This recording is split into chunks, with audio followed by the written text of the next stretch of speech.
Hello বন্ধুরা, আজকে Krishna hot রেসিপিতে তোমাদেরকে মটন পেঁয়াজ কষা দেখাবো। তোমরা প্রথম থেকে শেষ অবধি দেখতে থাকো ভিডিওটা। তার জন্য আমি এখানে মাটন নিয়ে নিয়েছি, দেখো এইরকম পিস করে করে।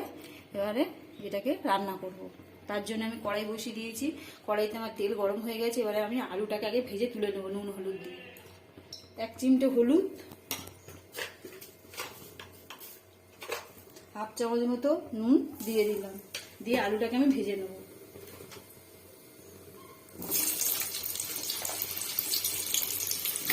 আলুটা আমার লাল লাল করে ভেজে নিয়েছি আলুটাকে। এবার আলুগুলোকে আমি তুলে নেবো। আমি এটাকে প্রেসারে দেবো, তাই একেবারে আলুগুলোকে প্রেসারের মধ্যেই তুলে নিলাম। ওই একই তেলে আমি গোটা গোটা পেঁয়াজ নিয়ে নিয়েছি, এগুলোকে দিয়ে দেবো। যেহেতু এটা মটন পেঁয়াজ কষা, তাই গোটা গোটা পেঁয়াজগুলোকে আমি আগে ভেজে দিচ্ছি। ছোটো ছোটো এরকম এইরকম ছোটো সাইজের নিলে ভালো হয়। পেঁয়াজগুলো আমার ভাজা হয়ে গেছে, পেঁয়াজগুলোকে আমি এবার তুলে নেব। তেলের মধ্যে আমি 3টে ফাটানো শুকনো লঙ্কা দিয়ে দিলাম, 1টা তেজপাতা দিয়ে দিলাম, 2টো এলাচ, 1টি লবঙ্গ আর দারচিনি দিয়ে দিলাম তেলের মধ্যে।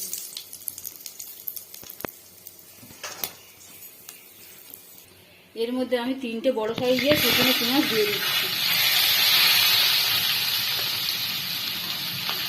পেঁয়াজটা আমার হালকা লাল লাল ভাজা হয়ে গেছে। এবারে আমি এতে রসুন বাটা দিয়ে দেবো।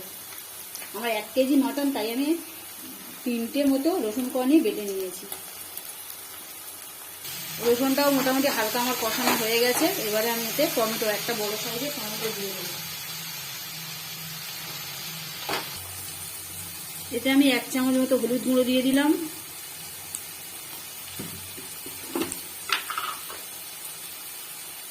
লঙ্কার গুঁড়ো 2 চামচ দেবো, গুঁড়ো লঙ্কা। মশলাটা মোটামুটি আমার কষানো হয়ে গেছে। নিচে কিন্তু লেগে গেলে হবে না, ভালো করে নাড়তে হবে। এবারে আমি আদা বাটা, এর মধ্যে আদা বাটা দিয়ে দেবো। এতে আমি বড় চামচের 1 চামচ আদা বাটা দিয়ে দিলাম।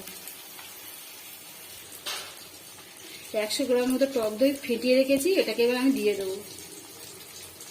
দেখো মোটামুটি এটাতে মশলা থেকে আমার তেল ছেড়ে দিয়েছে। এতে আমি জিরে আর ধনে গুঁড়ো করে রাখা 1 চামচ দিয়ে দিলাম।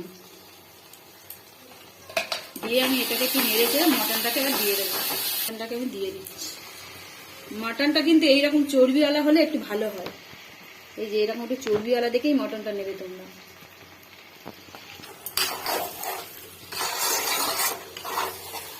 আমি কিন্তু এখন এতে নুন দিইনি। এবারে আমি নুনটা এর মধ্যে অ্যাড করব। 2 চামচ মতো নুন দিয়ে দেবো। স্বাদ মতো দিলেই হবে। সামান্য একটু চিনি, ছোটো চামচের 1 চামচ মতো চিনি দিয়ে দিই। আমি কিন্তু এখানে মটনটাকে কিন্তু বেশিক্ষণ কষাবো না, ঠিক গুনে গুনে 5 মিনিট মতো একটু নেড়ে চেড়ে নিয়েই তারপর আমি প্রেসারের মধ্যে দিয়ে দেবো। 5 মিনিট মতো আমার হয়ে গেছে। এতে আমি এবার গরম মশলার গুঁড়ো অ্যাড করবো, করে নেড়ে চেড়ে এটাকে নামিয়ে প্রেসারের মধ্যে সিটি মারতে দেবো। এই যে প্রেসারের মধ্যে আমি আলু আর পেঁয়াজটা তুলে রেখেছিলাম আগে থেকে, এর মধ্যে এবার মাংসটাকে দিয়ে দেবো। মাংসটা আমি নামিয়ে নিয়েছি। এবারে আমি এতে একটু জল দিয়ে দেবো, দিয়ে ওর মধ্যে দিয়ে দেবো। যেহেতু আমি এটা গরম জল দিয়ে করবো তরকারিটা, এতে কিন্তু আমি 250 ml মতো জল দিয়েছি, 1 গ্লাস। জলটা আমি বেশি দেবো না, যেহেতু এর থেকে জল ছাড়ে, তাই।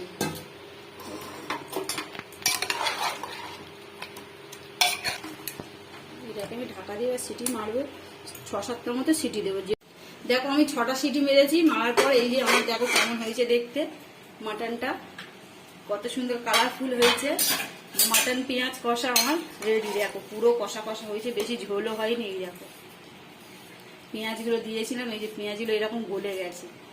মাটনটাও দেখো কতটা সুন্দর সিদ্ধ হয়ে গেছে। আজকের রেসিপিটা যদি তোমাদের ভালো লেগে থাকে, অবশ্যই কমেন্ট, লাইক ও শেয়ার করতে ভুলো না। আজকের মতো টাটা।